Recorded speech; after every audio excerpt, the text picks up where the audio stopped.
Aujourd'hui, l'idée, c'est de parler des addictions et plus particulièrement des problématiques liées au protoxyde d'azote, parce que c'est un problème qui est de plus en plus présent sur le territoire, même au niveau national.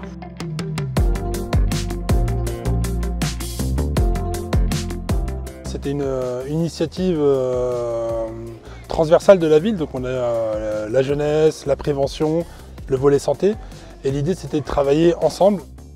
On part d'un constat qui n'est pas que local, qui est national depuis maintenant à peu près 2 ans.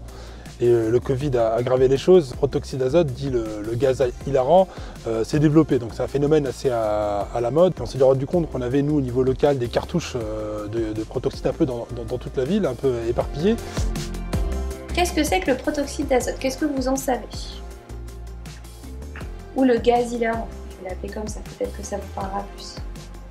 Donc il s'agit d'un gaz utilisé dans la pâtisserie et par les médecins, majoritairement les dentistes, comme gaz anesthésiant dans le cadre d'un protocole médical strict. Même si les médecins l'utilisent, il comporte des risques et des effets secondaires dangereux. Consommé pour le loisir, ces effets durent 2 à 3 minutes.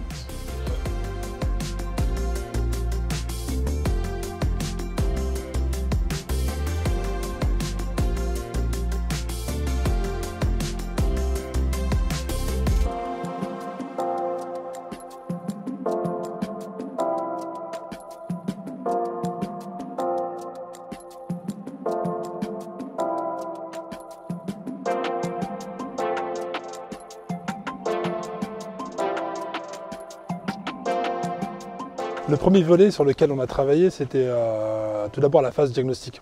On a essayé déjà de faire un état des lieux pour comprendre un peu la situation par rapport à cet effet de mode, entre guillemets.